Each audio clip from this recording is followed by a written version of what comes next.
Jusqu'au 10 novembre, exceptionnellement, et avec le lien en description, 15 € offerts, sans dépôt nécessaire.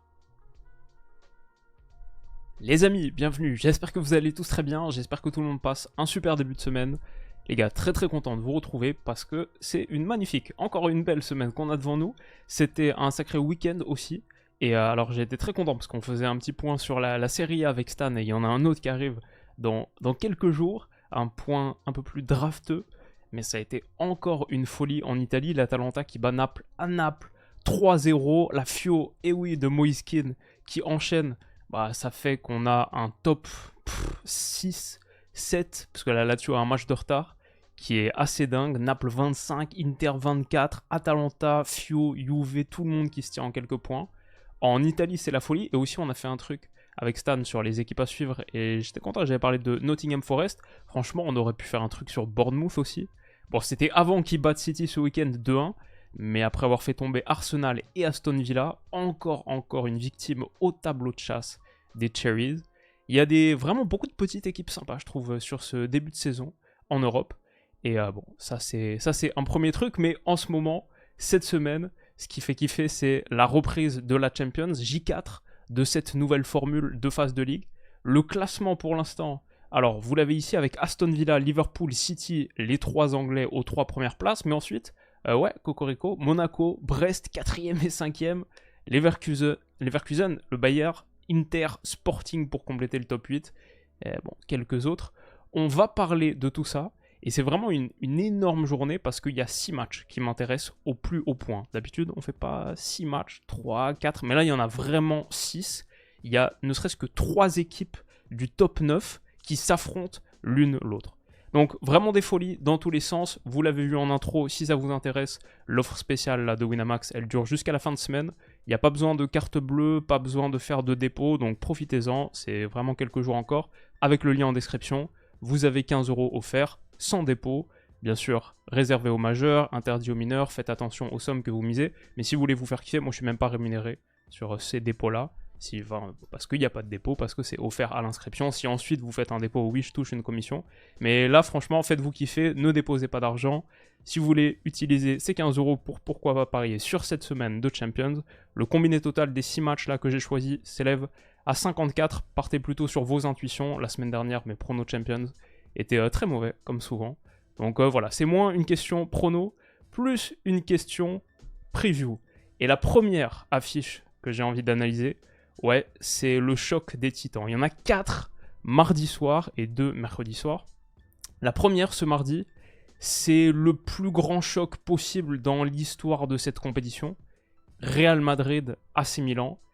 C'est 22 Ligue des Champions à eux deux, 15 plus 7. C'est les 2 équipes les plus titrées de l'histoire de cette compétition. C'est 2 clubs qui se sont joués 15 fois et qui ont un bilan parfaitement équilibré, 6 victoires chacun, 3 matchs nuls, 24 buts à 25, c'est tellement serré entre les deux, et c'est une finale de Champions aussi, c'était la finale de Ligue des Champions en 1958, entre le Real de Di Stefano, Rento qui marque le but victorieux en prolongation, 3-2 pour le Real en prolongue, c'est la 3e Champions de l'histoire, la tercera du coup pour le Real. Et ouais, c'était ce Real-là face, par exemple, Maldini père Cesare Maldini en défense centrale. Déjà le 3-5-2, le 3-2-5 guardiolien, avec les demi-espaces, plutôt le WM de l'époque. Mais ouais, Real-Milan, bien sûr, c'est un match qui respire la grande histoire du foot. C'est un match un peu royal, impérial, entre 2 immenses noms du continent. Il y a beaucoup de joueurs qui ont de grands noms, qui ont porté les 2 tuniques, Kaka, Clarence Seedorf. On peut mettre David Beckham, je mettrais surtout l'ami Carletto, Carlo Ancelotti, qui a gagné en flow quand même sur les dernières années. Mais pourtant, malgré tout ça, c'est un match qu'on n'a pas vu depuis 2010. En phase de groupe, le Real l'avait emporté 2-0 à la maison contre l'AC Milan, des buts de Ronaldo et Mesut Özil. C'était le Real de José Mourinho qui affrontait l'AC Milan de Max Allegri. Ouais, quelle époque, il y avait encore Gattuso, Pirlo, Seedorf, Ibrahimovic, Ronaldinho, Pato, pour Milan qui avait fait 2 partout ensuite à San Siro, ou un peu avant à San Siro, si je dis pas de bêtises. Mais voilà, un match qu'on n'a pas vu depuis un moment, 2 mastodontes de notre sport, et dans des situations relativement similaires. dans le sens où l'AC Milan, c'est pas top cette saison. 3 défaites sur leurs 6 derniers matchs contre Leverkusen, contre la Fio, ensuite contre Naples. Donc dans les adversités compliquées, ils ont eu un petit peu de mal. Et même contre Monza ce week-end, ils sont allés battre Monza 1-0. Et ils n'ont pas été très très rassurants avec un meilleur Daniel Maldini. Cesare, Paolo. Daniel, lui, rate une énorme occasion ce week-end. Et sans un gros Mike Maignan aussi dans les buts qui a sorti une très très belle parade. Peut-être qu'ils prennent pas les 3 points, peut-être que ça tourne un peu moins bien pour eux. Le Real, c'est pas du tout aussi difficile comme situation que l'AC Milan, sont quand même 2e de Liga, mais c'est vrai que aussi, sur les 6 derniers matchs, il n'y a pas 3 défaites, mais il y a 3 matchs pas remportés. Contre l'Atleti, contre Lille même, une défaite, et bien sûr, dans le Classico, celle-là, cette gifle-là, elle a fait mal. Les deux ont aussi, c'est pour ça qu'il y a une similitude, les deux, Real et Milan, ont vu un match récent reporté à cause d'inondations, à cause d'intempéries, de grandes pluies, bien sûr, dans la région de Valence. Soutien, c'est assez extraordinaire ce qui est en train de se passer. Dans la région de Valence ce week-end, donc le Real n'a pas joué. Et pour l'AC Milan, c'était un petit peu plus tôt, c'était à Bologne.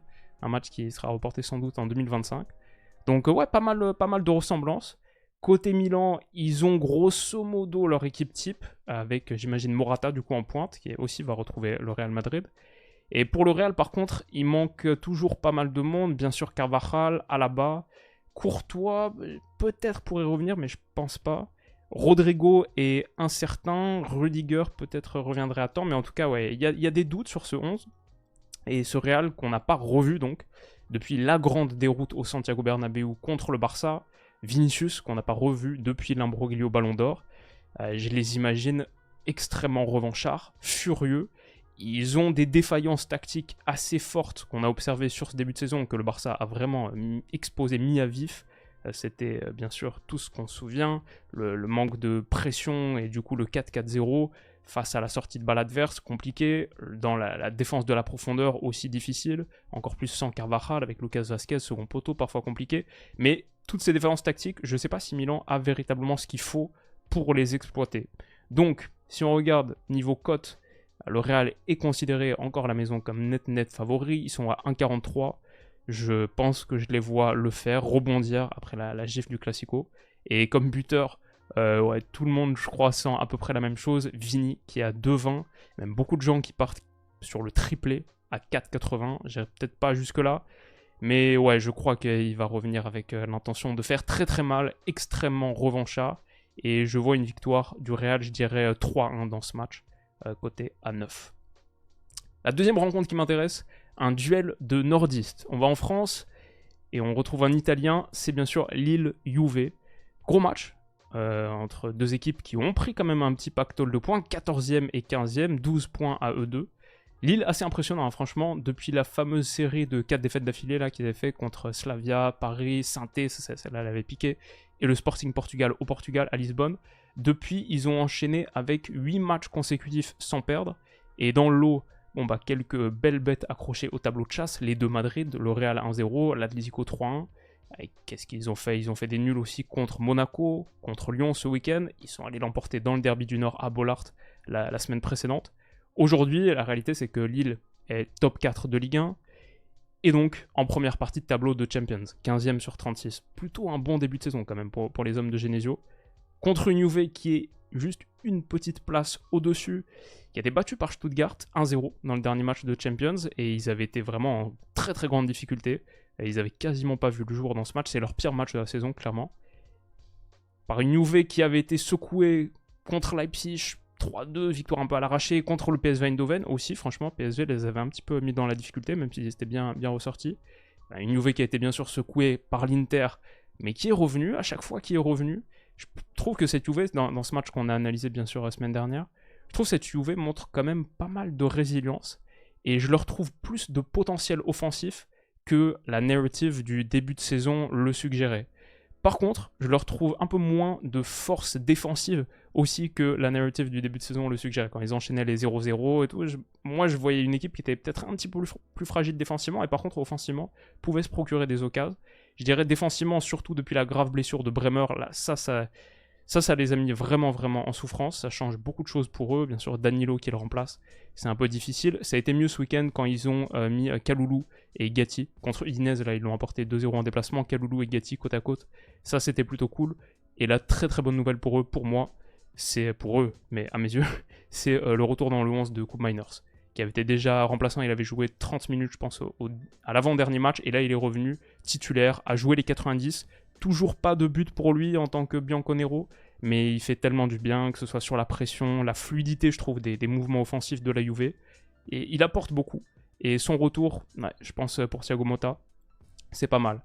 Avec Locatelli, voilà, qui est toujours aussi important et qui a été épaulé contre Udinese par Khéphren Thuram, qui a fait vraiment son meilleur match en tant que Turinois, qui provoque le premier but après une très très belle accélération en pleine surface. Ouais, si on a vraiment maintenant un tandem Khéphren-Locatelli qui s'impose, je pense aussi ça peut être très fort pour la Juve, mais on verra. Je suis pas sûr qu'il soit titulaire forcément contre Lille. Ça, c'était juste un match et Thiago Motta a beaucoup fait bouger son 11 depuis le début de saison. Mais bon, moi tout ça, vous le savez depuis le début, je le dis, je pense que la Juve, même dans cette saison de reconstruction, même en 1 de Motta, avec un effectif qui est un peu bancal, avec un secteur défensif, avec la perte de Bremer, où bon, il va falloir peut-être faire un coup au mercato hivernal. Malgré tout ça, je pense quand même que ce club peut faire une bonne saison. Et ouais, Lille aussi peut faire quelque chose dans ce match, clairement, ils l'ont prouvé contre les gros, ils l'ont prouvé contre le Real, contre l'Atleti. La Juve contre Stuttgart, c'était compliqué. C'est très équilibré au niveau cote. La Juve en déplacement est à 2,40, Lille 2,90. Il manque pas mal de monde à Lille. Ils ont beaucoup d'absents et d'incertains aussi. Donc je sais pas exactement quel 11 ils vont réussir à aligner. Aujourd'hui, j'ai un petit penchant Juve. Je trouve que ce qui montre dans les rencontres, c'est que même si c'est pas toujours parfait collectivement, tactiquement, il y a des lacunes défensivement, je trouve mentalement les réponses qu'ils sont capables de mettre en place contre l'Inter, superbe équipe, mener 4-2, revenir comme ça. Ils ont de la force en sortie de banc aussi, contre Sessao quand il est pas titulaire, mais Samuel Mbongoula, Timothy Weah quand il est titulaire, mais je trouve sur les offensifs, ils ont vraiment pas mal de monde. Weston McKennie même qui avait été pas mal contre l'Inter. Donc moi je suis plutôt partisan de cette Juve. Lille à un moment, Real, Atleti, s'ils font encore Juve, ça commence à devenir dingue. Je vais dire Juve 2-1 en déplacement à Pierre-Mauroy. Et niveau buteur, bon moi j'aime bien Vlahovic et je vais dire Coupe Miners, même si Vlahovic manque de qualité dans le dernier geste, hein, sur ce début de saison. J'aime bien le volume d'occasion qu'il se procure, on va dire. Je pense que ça peut être suffisant. Et Coupe Miners pour son premier but en tant que Bianconero, pour vraiment officialiser le fait, officialiser à quel point il est utile pour peut-être Joe David, donc pour les Lillois. Mais ouais, voilà ce que je dirais sur ce LOSC Juve. Troisième match, après le derby de Nordiste, c'est Xabi qui retrouve Anfield. Et oui, une énorme rencontre entre le deuxième de cette phase de ligue et le sixième, un match de top 8 entre Liverpool et Leverkusen. 16 points à eux deux, aucune défaite pour l'instant du côté de Liverpool, du côté de Leverkusen. Certes, les hommes de Xabi Alonso ont été tenus en échec par l'ogre brestois, ça c'est normal, ça on pouvait s'y attendre. Mais avant ça, ils avaient battu l'AC Milan et surtout Feyenoord 4-0, une démonstration de force. En Bundesliga, c'est vrai, ils sont pas tout à fait là où ils aimeraient être, sans doute 4ème, 4 victoires seulement en 9 matchs, c'est rien à voir par rapport à la saison dernière, mais une seule défaite, ils perdent pas beaucoup, ils encaissent trop de buts, sans doute 15, ça fait pas mal. Mais leur 11 type est opérationnel. J'ai vu contre Stuttgart ce week-end, le 3-4-2-1, grosso modo 2 titulaires, avec par exemple Tapsoba Incapieta devant Radecki, Boniface, Wirtz, Frimpong pour la première fois placé en tant que milieu avancé un peu dans le rôle Jonas Hoffmann de la saison dernière, et Mukiele titulaire en tant que piston droit, Grimaldo toujours là, Xhaka Andrich, ok, je pense Palacios était sur le banc. Mais voilà, ils arrivent avec pas vraiment d'absents, Xabi Alonso peut faire un petit peu ce qu'il veut avec son équipe, et je trouve ce 0-0 là qu'ils ont obtenu contre Stuttgart, il est un petit peu trompeur. En vrai, je pense qu'on a les chiffres ici, finissent 19 tirs à 4, si je dis pas de bêtises, ouais, 19 tirs à 4 pour Stuttgart, ils tapent 2 fois les poteaux, Boniface a un face-à-face, Florian Wirtz entre les lignes, c'est toujours aussi délicieux, et je pense qu'ils vont arriver à Anfield avec l'envie de faire un gros coup en Europe. Pour le retour de l'ami Xabi Alonso à Liverpool, ouais, je pense qu'ils ont envie de faire quelque chose de spécial. Le truc, c'est que Liverpool aussi est très fort sur les 11. Ils sont sur une série, depuis leur défaite contre Nottingham Forest justement, sur une série de 11 matchs consécutifs sans défaite, toutes compétitions confondues. Et vous vous souvenez, début de saison, on faisait cette vidéo sur Liverpool, le Liverpool d'Arne Slot 2024-2025, qui m'intéressait bien. Et on parlait de cette période qu'ils allaient vivre fin octobre, début novembre, décembre, avec genre 10-12 matchs qui s'enchaînent de très très haut niveau. Et bah pour l'instant, sur cette série là qui a commencé, on va dire, contre Chelsea, Leipzig ensuite, Arsenal et 2 fois Brighton. En Cup, ça c'est un match qui s'est ajouté en plus dans le lot. Sur ces 5 rencontres là de très très haut niveau quand même, l'adversité élevée, 4 victoires, 1 match nul. Déplacement à l'Emirates, pas de problème. 2 fois Brighton, pas de problème. Déplacement contre Leipzig en Champions, pas de problème. Ils ont battu donc Brighton 2 fois là en l'espace de 4 jours. Cody Gakpo en feu, un doublé, sa frappe là en Carabao Cup, extraordinaire, une frappe phénoménale pour ouvrir le score. Et aussi le deuxième but du match, un but qui se crée tout seul grâce à son activité défensive. On voit vraiment un très très bon Cody. Et ouais, il a bien fini derrière.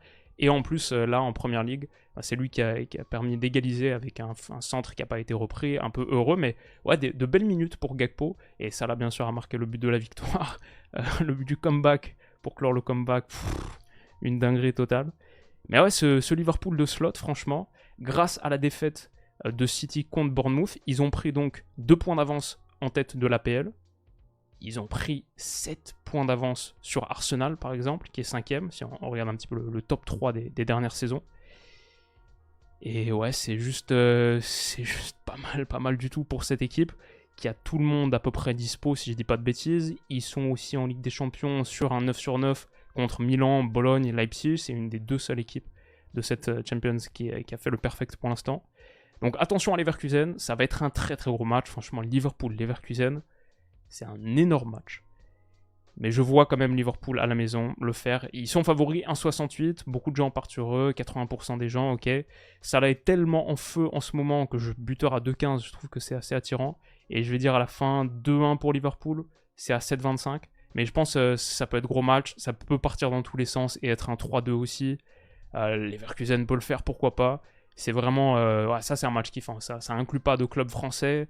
Mais ça, c'est un très très gros match de Champions mardi 21h. Un autre gros match, alors celui-là, il est peut-être une folie en vue à Lisbonne. Ça, c'est un gros match. Si je dis pas de bêtises, il y a quelques années, ça avait fini avec une gifle pour City. Ils l'avaient gagné, je pense, en 8ème, genre 5-0, et après 0-0 dans l'autre rencontre. Ou, des souvenirs un peu flous là-dessus, mais je dirais ça. Ce Sporting City qui s'annonce, c'est un match entre le 3ème et le 8ème de cette phase de groupe de cette phase de Ligue de Champions, deux équipes invaincues. Et le Sporting, bah, c'est assez hardcore. Au Portugal, là, ils ont gagné grosso modo tous leurs matchs, je crois, à part la Super Coupe, peut-être contre Porto, ouais, en tout début de saison. Sinon, derrière, ils ont absolument tout gagné. C'est 10 matchs, 10 victoires en championnat. C'est 2 rencontres remportées en Coupe aussi. Donc, sur l'arène nationale, c'est 12 sur 12. Ouais, ils ont déjà pris 8 points d'avance. Non, pas 8 points, 3 points d'avance, parce que Porto est bon aussi. Et j'ai pas parlé, oui, vous l'avez dit dans les commentaires, quelqu'un m'a signalé, pas mal de monde m'a signalé. J'ai pas parlé de Samu Omorodion aussi, qui fait un très très gros début de saison apparemment, ça j'avais pas suivi. Mais merci de m'avoir signalé, c'est vrai que Porto, dans l'ombre un peu du Sporting, est pas mal aussi, mais ouais, le Sporting est très chaud. Ils ont pas remporté tous leurs matchs non plus, parce qu'il y a un match nul en Champions, mais voilà, 7 points sur 9 possibles, c'était un match nul contre le PSV. Ils sont extrêmement chauds, et City, non seulement vient de perdre son premier match de la saison en Première Ligue contre Bournemouth ce week-end, c'est aussi leur première défaite en Première Ligue de l'année civile 2024 tout court. Et c'est leur 2e défaite consécutive, parce qu'ils avaient aussi perdu contre Tottenham 3 jours plus tôt, en 8ème de finale de Carabao Cup. Est-ce qu'on peut avoir une folie? Est-ce que toutes les étoiles sont alignées pour que City tombe une 3e fois d'affilée face à un Sporting qui vraiment qui marche sur l'eau en ce moment, roule sur tout le monde? C'est 2 équipes qui ont un lien narratif aussi intéressant, parce que Hugo Viana, le directeur sportif actuel du Sporting, va devenir le directeur sportif de Manchester City à la fin de saison, parce que Tchiki va partir. Et à un moment, on se disait même, du coup, il va amener dans ses bagages Amorim pour remplacer Guardiola, dont le contrat court jusqu'en 2025. Bah non, Amorim, lui, est allé à l'autre club de Manchester. Ils sont tellement proches, Hugo Viana et Amorim, que ça va être un duel des 2 Manchester saison prochaine entre 2 frères absolus du foot européen. Très très intéressant. Mais voilà, Hugo Viana va rencontrer son futur club à distance, entre guillemets, lui en tribune. Bien sûr, ce match, c'est aussi un autre duel à distance. Erling Haaland contre Victor Gyökeres. Erling Haaland, c'est 11 buts en Première Ligue sur 10 matchs. C'est le deuxième meilleur buteur en championnat des 5 championnats majeurs. Il n'y a que Lewandowski qui fait mieux avec 14. Il en a aussi planté 3 en Champions. Donc c'est 14 buts pour lui entre PL et Champions pour Erling Haaland. Gyökeres, bien sûr, malade mental, qui a tapé un quadruplé ce week-end. Il est à 16 pions en 10 matchs de championnat portugais. Il en a aussi marqué 2 en Ligue des Champions. Donc ce duel entre les deux attaquants nordiques, le Suédois, le Norvégien, ça promet. C'est la première fois qu'on le voit, je pense. Et c'est vraiment un gars assez spécial. Le quadruplé là, qu'il a planté ce week-end, il finit avec tellement d'aplomb. Ses finitions, elles sont assez délirantes. Et ce match, cette équipe, elle n'est pas facile à évaluer parce que est-ce qu'on surcote un peu le Sporting et en fait leurs résultats extraordinaires sont aussi dus à la faiblesse relative du championnat portugais, ou est-ce que en fait, non seulement ce championnat peut-être pas aussi faible que d'autres, on va pas s'enflammer non plus, nous on vient de Ligue 1, on va pas commencer à insulter les autres championnats, et aussi est-ce que tout simplement on n'a pas juste une équipe phénoménale en face de nous, qui était très bonne la saison dernière, qui continue sur sa lancée, une forme de Leverkusen de Xabi Alonso, portée, version 2024-2025, mais portée en plus par un méga crack, qui est prêt à devenir un des numéros 9 à 26 ans, un petit peu sur le tard, pour faire son move peut-être été prochain vers un très très grand club des 5 championnats majeurs, mais peut-être un gars qui est appelé à devenir un des 9 influents de la planète foot. Est-ce qu'on a ça avec le Sporting ? Le match de demain peut commencer à apporter une réponse. Gyökeres dans un méga match, mais il y a aussi pas mal de monde, il n'y a pas que lui. Moi je vais surveiller petit Giovanni Quenda s'il joue, mais il jouait quasiment tous les matchs en championnat portugais. Un petit gars de 17 ans, ailier de 17 ans, vivace, qui sur les stats avancées, les dribbles, c'est un peu une folie. Il y a Trincao aussi qui fait un très très bon début de saison, qu'on connaît bien sûr. Donc ouais, voir ce Sporting contre la référence quasi du foot européen, ça m'intéresse. Après, City, c'est City. Ok, ils viennent de perdre, mais c'est peut-être là qu'ils sont le plus dangereux et ils peuvent pas perdre 3 matchs toutes compétitions confondues à la suite. Donc je vais pas tenter la surprise ici, je suis pas aussi je vais pas être aussi osé que ça, mais City qui a quand même que 5 clean sheets sur les 16 matchs cette saison, je pense peut encaisser un but ou 2. Je pense que ça peut être un match un peu fou. Et je pense que le volume offensif qu'il y a des deux côtés, pourquoi pas un 2-3, un 3-2 pour City, côté à 17. Niveau buteur, Gyökeres il a 1,98 seulement pour dire. Côté City, vous pouvez mettre un peu qui vous voulez, Haaland 1,52 seulement. Même ça, c'était sur les décifs, pardon. Buteur, Gyökeres c'est 2,50. Et Haaland 1,82. Moi je vais dire 3-2 pour City. City 1,78 quand même, c'est rare qu'on voit City en Ligue des Champions face à une équipe hors des 5 championnats majeurs à 1,78, ça dit quand même des choses sur le niveau de ce Sporting. Mais ouais, gros match en perspective. Ça c'est pour mardi. Il en reste 2 donc. Et maintenant on est sur les rencontres de mercredi. J'aurais pu ajouter que contre le PSV, Sporting avait concédé pas mal d'occasions aussi. Luc de Jong en rate une grosse, ils font un partout. Ils s'en sortent plutôt pas mal. Donc peut-être là aussi ça nous a mis un petit peu sur la piste de à quoi ça pouvait ressembler face à de l'adversité vraiment champion. Pour ça que j'ai du mal à partir à fond sur eux, mais hâte de voir ce match. Désolé, petite parenthèse. 5e match, mercredi 21h. No Henry, no party. Est-ce que vous réussissez à deviner ? Entre l'Inter et Arsenal. L'Inter 7e, Arsenal 9e. Encore une très très grosse rencontre. La dernière fois que ces deux-là se sont joués, c'est pour ça, la dernière fois qu'ils se sont joués à Giuseppe Meazza, c'était le festival de Thierry Henry. Peut-être que vous vous en souvenez. C'était, si je dis pas de bêtises, en début de saison 2003-2004, en phase de groupe. Et en tout cas, Arsenal l'avait emporté 5-1. C'est le match, après il y en a tellement, mais c'est un des grands, et peut-être même lui dirait le match extraordinaire, prime un peu, d'Henry. Un doublé, une passe décisive. Il avait juste volé sur la pelouse du Giuseppe Meazza, bien sûr, et de très belles performances européennes pour Henry contre la Juve, contre le Real.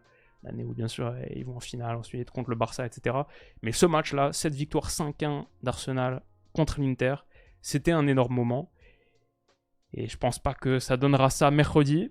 Je vois un Arsenal qui est un peu au creux de la vague, sur 3 matchs consécutifs de Première Ligue sans victoire, contre Bournemouth défaite, contre Liverpool match nul, et contre Newcastle encore ce week-end.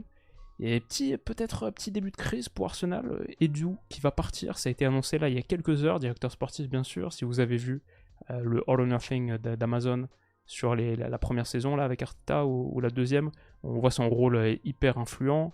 Et moi je trouve bon directeur sportif. Il va partir, on verra ce que ça donne, ça va pas avoir d'impact sur le match immédiatement, mais ouais, c'est un Arsenal qui vit un moment un petit peu difficile. 3 matchs consécutifs en PL sans gagner quand même, ça arrive pas souvent pour eux. Le retour de Martin Odegaard, s'il est effectif contre l'Inter, leur ferait beaucoup de bien. Je pense que ça joue beaucoup dans leurs mauvais résultats. Arteta en avait parlé. Avant le match contre Newcastle, il n'a pas exclu la possibilité qu'il puisse faire partie de l'équipe contre l'Inter. Il a atteint la forme physique requise à ce niveau, il a fait un excellent travail pendant cette période et j'espère qu'il reviendra bientôt. Il avait identifié le moment juste avant la trêve internationale comme un moment idoine pour qu'Odegaard revienne. Et la trêve internationale, c'est bientôt, c'est semaine prochaine. Donc peut-être qu'Odegaard pourrait revenir et je pense que ça leur ferait beaucoup de bien parce qu'on voit une équipe qui est un peu en panne de créativité. Encore un match sans marquer contre Newcastle.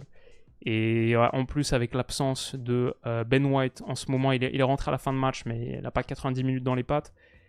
Ça fait que Saka est un petit peu isolé dans son couloir. Les dédoublements de Ben White, d'habitude, Saka-White, c'était un petit peu une des belles armes d'Arsenal, belles armes offensives. Et là, Thomas Partey, c'est pas évidemment les mêmes qualités hein, dans ce poste de latéral droit, un peu bricolage.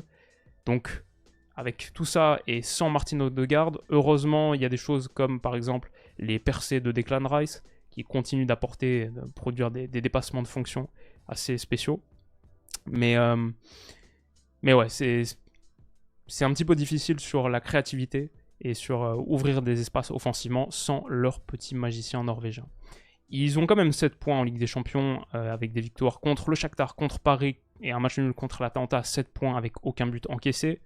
Et après Arsenal, on va jamais les enterrer. La dernière fois qu'ils ont fait 3 matchs consécutifs sans gagner en Première Ligue, c'était décembre dernier, décembre 2023, quasiment pile un an, 11 mois. Et derrière, ils n'étaient pas contents. Derrière, ils avaient enchaîné avec, je crois, 1, 2, 3, 4, 5, 6, 7, 8, 9 victoires consécutives et genre 6 gifles. 5-0 contre Palace, 3-1 contre Liverpool, 6-0 contre West Ham, 5-0 contre Burnley, 4-1 contre Newcastle, 6-0 contre Sheffield United, 5-0 contre Chelsea. Ils étaient revenus pas contents. Donc ouais, n'enterrons pas les hommes de Mikel Arteta. Attention à la bête blessée. Moi, je continue de voir un vestiaire avec beaucoup de caractère, beaucoup de force mentale. Faut pas les enterrer. Mais le truc, c'est que l'Inter, c'est solide aussi. C'est pas tout à fait l'Inter de fin 2023, disons deuxième partie de saison 2022-2023, première partie de saison 23-24, où ils étaient vraiment sur un moment, je dirais, top 3-4 équipes d'Europe. Ils étaient hyper costauds. Mais c'est quand même pas mal. Il reste sur 8 matchs consécutifs depuis la défaite dans le derby de la Madonnina. Il reste sur 8 matchs consécutifs, 8 victoires. Tac, tac, tac, tac. En Champions aussi. 7 victoires et un nul. Le seul nul, donc, c'était contre la Juve, 4 partout. Et qu'est-ce qu'on peut dire sur eux ? Ouais, Lautaro, toujours un des attaquants les plus dangereux de la planète. Il y a 2 ans, je disais à Stan que c'était le 9 qu'il fallait à Arsenal, non seulement à la qualité de finition, mais aussi de déviation dans les petits espaces, vraiment top. Contre Empoli, là, il en a sorti une magnifique.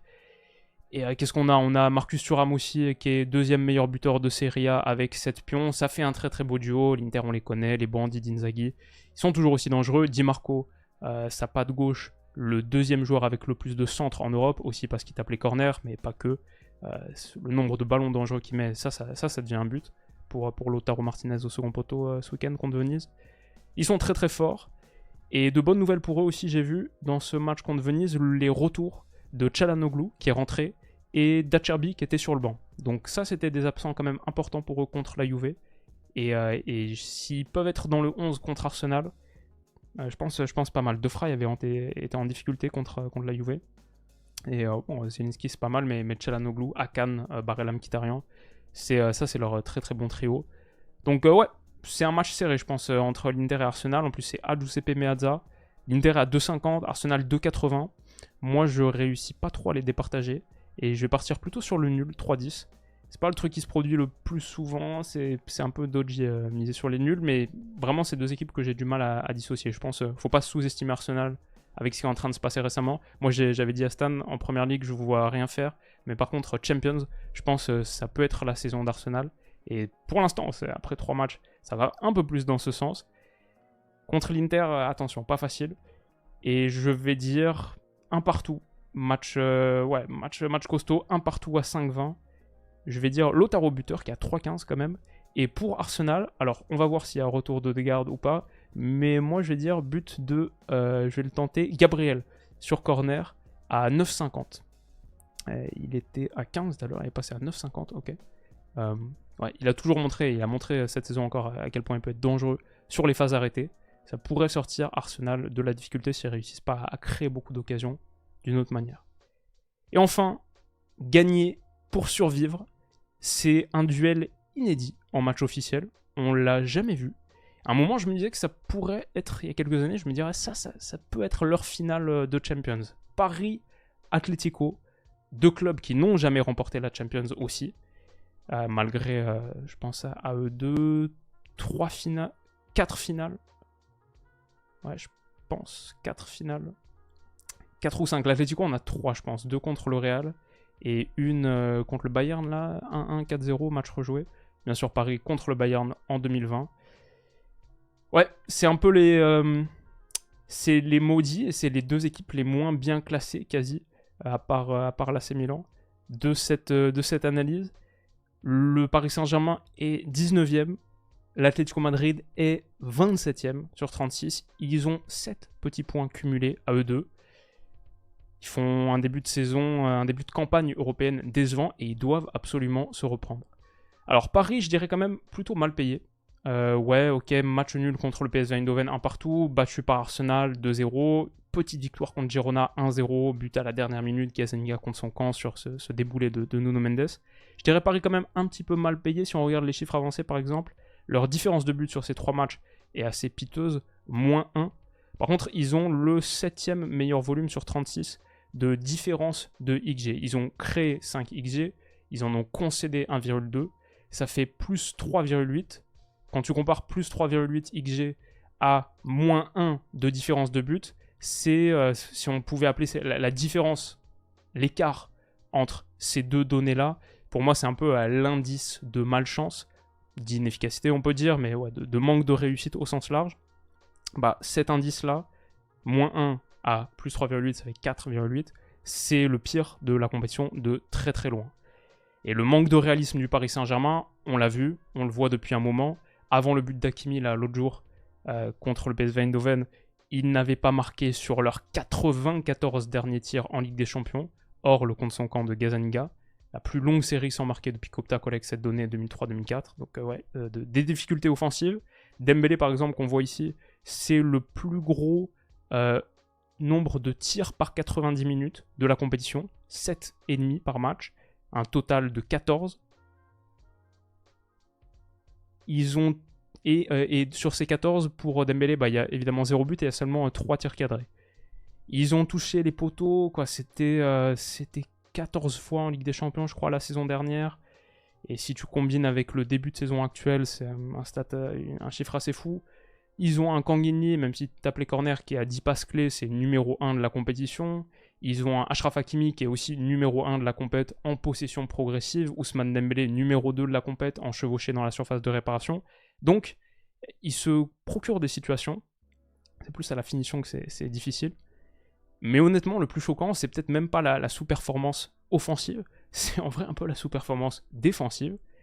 Ils ont, ok, pas marqué beaucoup de buts, seulement 2 avec leurs 5 XG produits. Mais surtout, ils ont encaissé 3 buts avec 1,2 XGA, ce qui est la deuxième meilleure performance défensive sur 36 de la compète. Il n'y a que City qui fait mieux, 1,1. PSG est là à 1,2. Ils ont quand même joué par exemple Arsenal dans l'eau. Ok, on pourrait penser que ce total serait un petit peu plus élevé. Donc, voilà. Manque de chance ou manque de quelque chose d'autre? Est-ce que la roue va tourner? Est-ce que c'est rassurant en vrai de voir ces chiffres sous-jacents? Ou est-ce que c'est très très inquiétant avant de jouer un club de bandits comme l'Atlético Madrid? qui est un club d'assassins qui a aucune pitié et qui s'en fout un petit peu des chiffres avancés. Contre Las Palmas, ils l'ont emporté 2-0 ce week-end avec un but du fils du Cholo. Non, pas lui, pas Giovanni, l'autre. Giuliano, le premier but de sa carrière avec l'Atlético Madrid. Et Sorloth s'est remis en confiance aussi en marquant le but du 2-0, lui qui fait un début de championnat, un début de saison compliqué. Sur le papier, ils ont une belle équipe, hein, l'Atleti.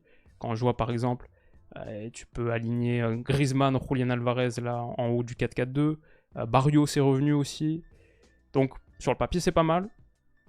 Mais ils ont aussi le Normand, commotion cérébrale, traumatisme crânien, il y a plus d'un mois maintenant qui n'est pas encore remis. Je pense pas qu'il reviendra pour le match contre Paris. Et Jiménez qui est suspendu, ça c'est sûr.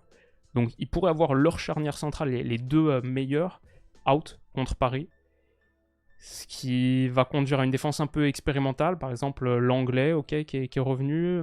Jiménez qui est out forcément, donc je sais pas qui ils vont mettre à la place. Mais ouais, ça c'est l'Atlético Madrid qui n'est pas un grand Atleti cette saison non plus. Alors on peut dire, ok, contre Lille, ils perdent 3-1 à la maison, il y avait plein de trucs autour de l'arbitrage. Ils ont quand même enchaîné avec une défaite contre le Betis en déplacement 1-0. Et surtout, à Lisbonne, ils avaient pris une gifle contre Benfica 4-0. Benfica qui n'est même pas le meilleur club portugais cette saison, leur en avait mis 4. En vrai, Las Palmas, là, ce week-end, 2-0, c'est leur seul clean sheet des 7 dernières rencontres de Liga ou Ligue des Champions. Donc ouais, ils sont pas ouf défensivement. Et le Paris Saint-Germain, de leur côté, ok, c'est pas un top PSG début de saison, mais je trouvais qu'ils avaient fait une bonne première mi-temps contre Lens ce week-end. Je crois qu'on en fait beaucoup sur leur mauvaise campagne de Champions, alors qu'en vrai, les chiffres underlying, sous-jacents, sont quand même un petit peu plus rassurants. C'est sûr que 109, avec Kangini faux 9, il allait toujours leur manquer de l'efficacité offensive, mais je trouve le jeu est pas si catastrophique que ça. Attention pour Paris, bien sûr, s'ils prennent pas vite des points, il y a le Bayern en J5, il y a City en J7, il y a des matchs difficiles, hein, même Stuttgart en déplacement en J8, c'est pas un cadeau. Donc il faut se mettre à prendre des points pour être sûr de finir dans le top 24, et top 8, ça a l'air difficile hein, maintenant. Je pense que face à un Atlético Madrid qui est pas royal, avec sa paire de centraux, sans doute, out, un Paris Saint-Germain qui est pas si catastrophique dans le jeu non plus, qui a été très très mal payé avant tout, et qui a maintenant un besoin crucial de points, et qui se retrouve à la maison au Parc des Princes, ouais, je les vois quand même le faire. Ben, l'Atlético, c'est jamais facile, mais je pense quand même qu'ils vont gagner. C'est à 1,72, 80% des gens partent sur Paris. Je vais dire Barcola buteur, il faut en vrai. En vrai, il faut, avec le manque de puissance offensive du Paris Saint-Germain. Il y a un moment où maintenant, là, en Champions, il doit être à la hauteur. Et sur ce début de campagne européenne, pour l'instant, ça a été un peu décevant. Donc Barcola, il faut qu'il marque. Il faut qu'il prenne la charge offensive et il faut qu'il finisse. Et je vais dire Vitinha, peut-être buteur sur une frappe extérieure de surface, dont il a le secret, 4,70. Ça me donne... Enfin, ça me donne pas, mais moi je vais dire 2-1 sur ce match pour Paris, au Parc. Peut-être celui qui lance définitivement la campagne européenne du Paris Saint-Germain, c'est ce qu'on leur souhaite. Et niveau combiné, du coup, Liverpool contre Leverkusen, la Juve en déplacement sur la pelouse de Lille, le Real, qui je pense le fait contre Milan, City contre le Sporting, dans un match qui pourrait être un peu fou, le nul entre l'Inter et Arsenal, et la victoire du Paris Saint-Germain, ça fait une cote totale à quasiment 55. Vous la voyez ici. Il y a d'autres matchs qui m'intéressent. Brest, est-ce qu'ils peuvent grimper encore un peu plus haut? Déplacement sur la pelouse du Sparta, c'est pas le pire match pour eux, même si le Sparta est légèrement favori. Et j'espère que Monaco va le faire contre Bologne, ça je dis pas de bêtises, c'est demain, dès demain 21h. Ouais, ce serait cool pour que la bonne série des clubs français se poursuive. Les gars, qu'est-ce que vous en pensez? Qu'est-ce que vous voyez dans ces matchs? Est-ce que vous êtes d'accord avec moi que c'est une des très très belles semaines de Coupe d'Europe? Franchement, pour une première phase là, pour des matchs d'automne, c'est pas mal. Hein. On n'est pas habitué à voir autant de belles affiches, je pense. Qu'est-ce que vous en pensez? Qu'est-ce que vous voyez? Les amis, j'espère que vous allez passer un excellent début de semaine. Et nous, on se retrouve de toute manière dès demain pour de l'analyse. Bisous.